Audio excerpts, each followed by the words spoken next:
When Mordecai learned about all that had been done, he tore his clothes, put on burlap and ashes, and went out into the city, crying with a loud and bitter wail. He went as far as the gate of the palace, for no one was allowed to enter the palace gate while wearing clothes of mourning. And as news of the king's decree reached all the provinces, there was great mourning among the Jews. They fasted, wept, and wailed, and many people lay in burlap and ashes. When Queen Esther's maids and eunuchs came and told her about Mordecai, she was deeply distressed. She sent clothing to him to replace the burlap, but he refused it.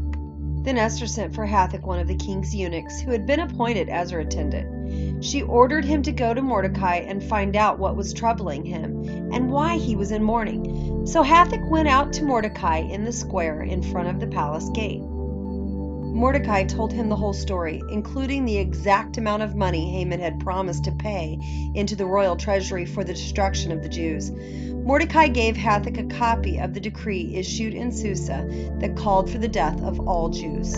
He asked Hathach to show it to Esther and explain the situation to her.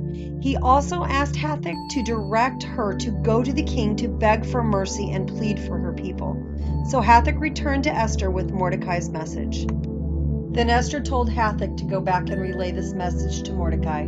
All the king's officials and even the people in the provinces knows that anyone who appears before the king in his inner court without being invited is doomed to die unless the king holds out his gold scepter. And the king has not called for me to come to him for 30 days.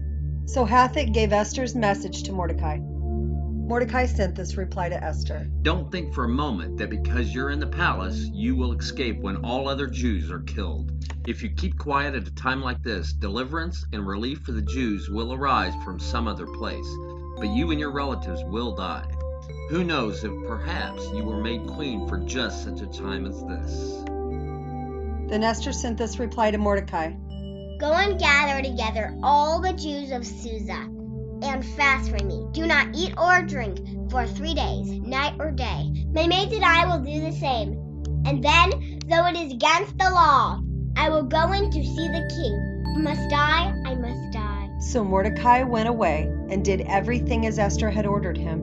On the 3rd day of the feast, Esther put on her royal robes and entered the inner court of the palace, just across from the king's hall.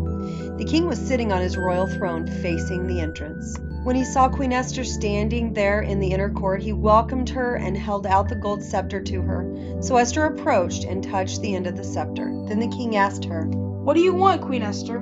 What is your request? I will give it to you even if it is half the kingdom. And Esther replied, If it please the king, let the king and Haman come today to a banquet I have prepared for the king. The king turned to his attendants and said, Tell Haman to come quickly to a banquet, as Esther has requested. So the king and Haman went to Esther's banquet. And while they were drinking wine, the king said to Esther, Now tell me what you really want. What is your request? I will give it to you, even if it is half the kingdom. Esther replied, This is my request and deepest wish.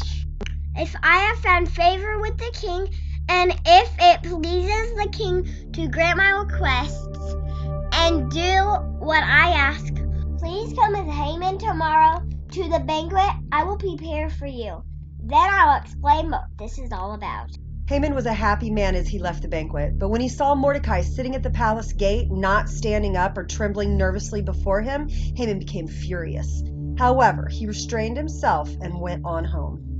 Then Haman gathered together his friends and Zeresh his wife and boasted to them about his great wealth and his many children. He bragged about the honors the king had given him and how he had been promoted over all the other nobles and officials. Then Haman added, And that's not all. Queen Esther invited only me and the king himself to the banquet she prepared for us, and she has invited me to dine with her and the king again tomorrow. Then he added, But this is all worth nothing as long as you see Mordecai the Jew just sitting there at the palace gate. So Haman's wife Zeresh and all his friends suggested, Set up a sharpened pole that stands 75 feet tall, and in the morning ask the king to impale Mordecai on it. When this is done, you can go on your merry way to the banquet with the king. This pleased Haman, and he ordered the pole set up. Today we read Esther chapters 4 and 5. Come back next week for the rest of the story of Esther. We hope you all have a great week. We love you.